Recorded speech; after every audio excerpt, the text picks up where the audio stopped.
براہ راست آپ کو لیے چلیں گے. اس وقت عمران خان خطاب کر رہے ہیں. جناب محمود خان CM پختونخوا، گورنر صاحب، معزز حضرات،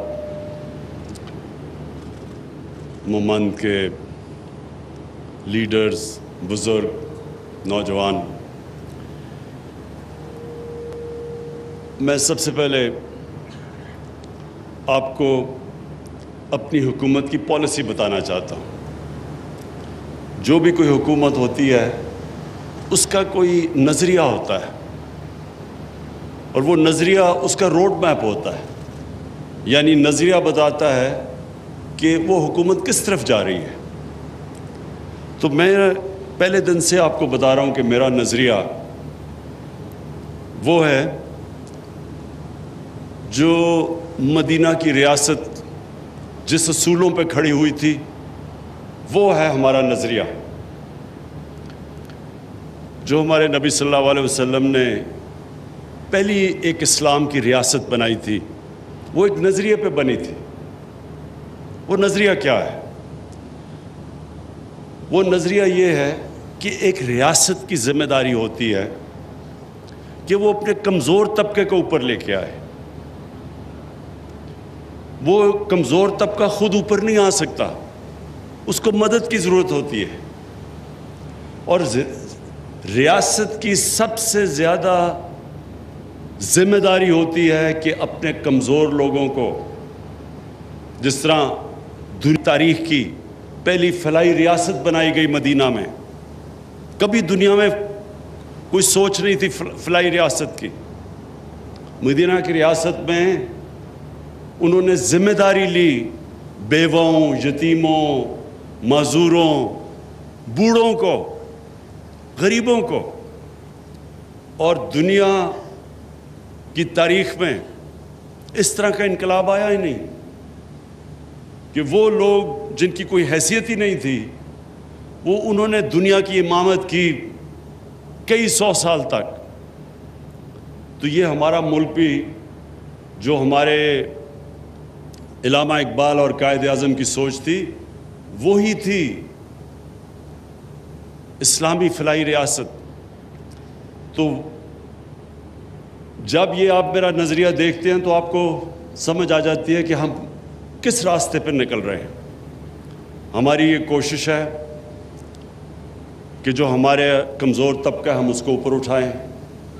گورنمنٹ کی ساری پالیسیز وہ ہوں کمزور طبقے کو اوپر لانے کے لیے. اور جب آپ کمزور طبقے کی بات کرتے ہیں تو آپ وہ علاقوں کی بات کرتے ہیں جو پیچھے رہ جاتے ہیں. جب ملک میں ترقی ہوتی ہے تو جو ترقی ہونی چاہیے وہ سب کو اوپر اٹھانے کے لیے ہونی چاہیے. یہ نہیں کہ ایک علاقہ اوپر چلا جائے اور باقی ملک پیچھے رہ جائے. لہٰذا میرا بڑا واضح موقف ہے قبائلی علاقے کے اوپر، بلوچستان پہ. اور کئی ہماری ڈسٹرکٹس ہیں پنجاب میں، مثلا DG خان، میاں والی، یہ سب پیچھے رہ گئے ہیں. سندھ کے کئی علاقے اندرون سندھ میں پیچھے رہ گئے ہیں. تو لہٰذا جو علاقے سب سے پیچھے رہ گئے ہیں ان میں قبائلی علاقہ سب سے نمایاں ہے. کیونکہ جو سسٹم بنا تھا قبائلی علاقے کا، قبائلی علاقہ کا اسپیشل سٹیٹس تھا. پاکستان کے صرف 44 قانون قبائلی علاقوں میں لاگو تھے. تو قبائلی علاقے کی کسی نے، کیونکہ قبائلی علاقے کی ووٹ سے تو کوئی اقتدار میں نہیں آتا تھا، نہ سینٹر میں اور نہ تب نارتھ ویسٹ فرنٹیئر پروونس تھا، اب صوبہ پختونخوا. اس میں تو اس کو قبائلی علاقے کی ووٹ کی ضرورت نہیں تھی. تو جس طرح سندھ کے اندر جو پارٹی اندرون سندھ سے آتی ہے وہ کراچی کے لیے کچھ نہیں کرتی. تو کراچی کے جو آج کل برے حالات ہیں اس لیے کہ جو پارٹی ووٹ لے کے آتی ہے وہ تو اندرون سندھ سے لے کے آتی ہے، تو ان کے لیے ڈیولپمنٹ کرتی ہے. اس سے پہلے یہ جو پنجاب کے اندر نون لیگ کا گڑھ سینٹرل پنجاب تھا اور لاہور اصل میں گڑھ تھا، تو وہ ڈیولپمنٹ ایک ہی جگہ پہ لے جاتی تھی، باقی علاقے پیچھے رہ جاتے تھے. ہمارا موقف یہ ہے کہ جو علاقے پیچھے رہ گئے ہیں ہم نے سب سے زیادہ ان کے اوپر توجہ دینی ہے. اور میں جب آپ کو یہ کہتا ہوں کہ انشاءاللہ محمود خان بات ٹھیک کہتے ہیں کہ جب انشاءاللہ ہم بات کرتے ہیں قبائلی علاقے کی, ہماری پوری کوشش ہے کہ ہم زیادہ سے زیادہ فنڈز قبائلی علاقے کے اوپر خرچ کریں.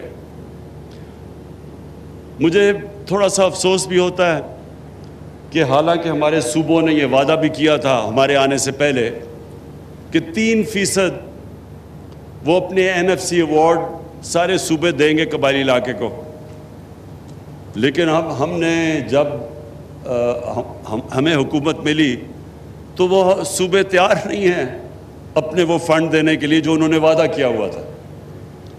میں ان کو یاد کراتا ہوں کہ ہمارے دین کے اندر,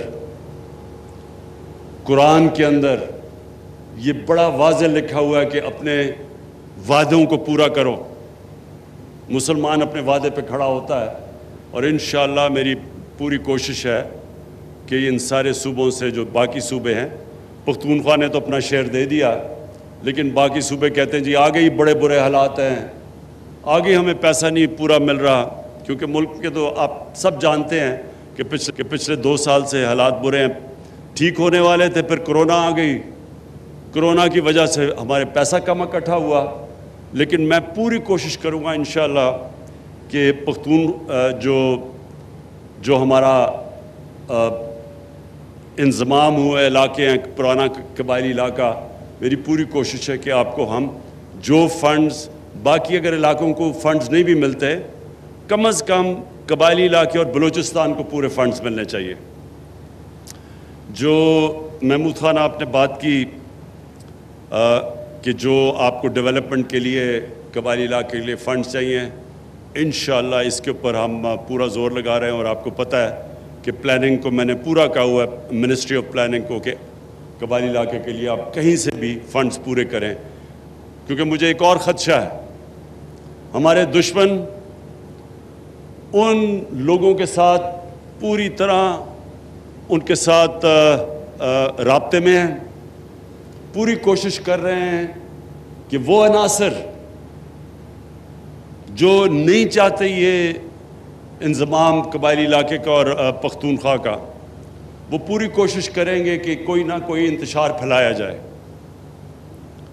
جو ملک سے باہر دشمن ہیں وہ اس طرح کے عناصر کو پوری طرح فنڈ بھی کرتے ہیں اور بار بار کوشش کرتے ہیں کہ کسی طرح رکاوٹیں ڈالی جائیں یہ جو انضمام ہوا ہے. اس لیے اور بھی زیادہ ضرورت ہے کہ ہم قبائلی علاقے کے اوپر پوری طرح ڈیولپمنٹ میں کوئی کسر نہ چھوڑیں. اور یہ جو انضمام کی وجہ سے ایک اور چیز ہوئی کہ یہ جو تجارت کرتے تھے یا جو چیزیں لے کے آتے تھے افغانستان سے, وہاں اب وہ باڑ لگ گئی ہے جو لگنی بھی چاہیے اسمگلنگ روکنے کے لیے, کیونکہ اسمگلنگ پاکستان کو تباہ کر رہی ہے. ہماری انڈسٹری نہیں ڈیولپ ہوتی اسمگلنگ کی وجہ سے. انڈسٹری اگر نہیں ڈیولپ ہوگی ہم روزگاری ان لوگوں کو دے سکیں گے اپنے نوجوان آبادی کو, اور دوسری چیز ہم ایکسپورٹ نہیں کر سکیں گے. اگر ایکسپورٹ نہیں کر سکیں گے پاکستان کبھی بھی یہ قرضوں کی دلدل سے نہیں نکل سکتا. تو اس کے لیے ہمیں اسمگلنگ تو روکنی ہے, لیکن وہ لوگ جو وہاں پہلے تو بارڈر تھا ہی نہیں, ان کے لیے بارڈر مارکیٹس کھولنی شروع کرنے لگے ہیں.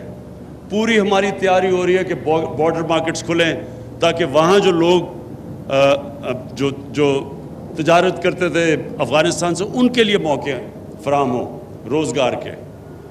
اور ایک اور بڑی خوشخبری ہے کہ افغانستان میں جو اب امن کی طرف ڈائلاگ شروع ہو گیا ہے طالبان کا اور افغان گورنمنٹ کا, ہم سب دعا کرتے ہیں کہ یہ کامیاب ہو جائے.